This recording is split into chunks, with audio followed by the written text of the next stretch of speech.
Thanks to our friends at The Motley Fool for sponsoring this video. Visit fool.com/Rive to receive the top 10 stocks to buy right now. The value of Ethereum is down almost 20% since the merge was completed last week. This was supposed to be a huge catalyst for the blockchain, but it's really turned out to be a dud for investors, and there's a few reasons why I think we should get into it. First of all, let's look at the chart here that shows the drop in Ethereum over the last week, 16%, but you can see the merge happened early Tuesday morning, September 15th. Ethereum was actually up a little bit at that point.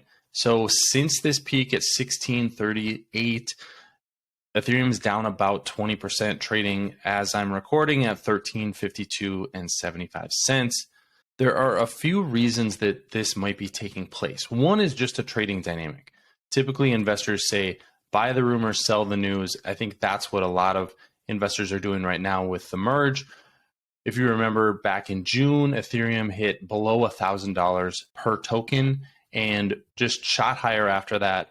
May have run out of steam when the merge actually took place and investors were taking profits. The other thing that I think is worth noting is that crypto miners, specifically Ethereum miners, have been selling Ethereum at a pretty rapid rate.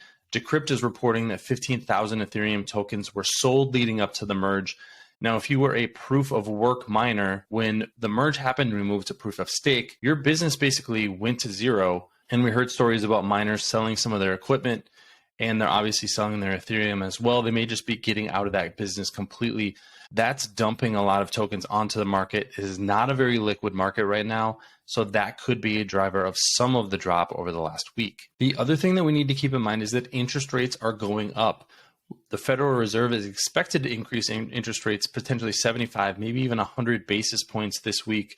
As interest rates rise, that's actually competition specifically for Ethereum stakers who are using their staking tokens as a way to generate yield from Ethereum. So they might find it more attractive to actually pull their Ethereum out and sell it and move those assets into safer yield generating options, potentially like bonds or even stocks at this point. The question is when the tide will turn on these three factors, and I don't see anything changing anytime very soon.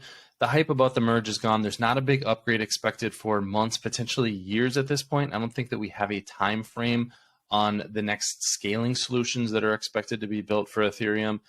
Miners are obviously out of the business. We're going to have to see how much yield stakers are able to generate and how that business shakes out long term, how much Ethereum is actually tradable in the market and how much is moving into things like NFTs. And then rising interest rates is going to be a headwind that Ethereum and all risky assets are facing in 2022 and into 2023. The other thing that I would keep in mind with Ethereum is that they're competing with other blockchains and other cryptocurrencies as well.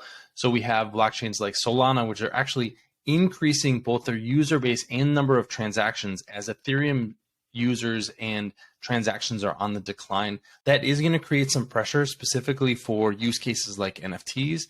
Now, there is a case for Ethereum being more of a store of value now that we're on proof of stake compared to something like Bitcoin, which has always been seen as the best store of value in the cryptocurrency space.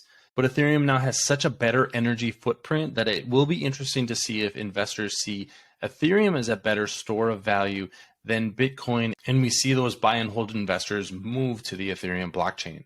That would be the most bullish case that I could see for Ethereum, at least over the next few months, but we will see how that plays out. The best thing for Ethereum is if there's continues to be strong activity on the blockchain, that will drive staking yields. And if investors start to see this as a better alternative to Bitcoin, that would be bullish for Ethereum. If you enjoy this update, please subscribe, leave a comment below. I'd be happy to answer any questions that you have. I will be following crypto and Web3 very closely on this channel, so I look forward to seeing you next time.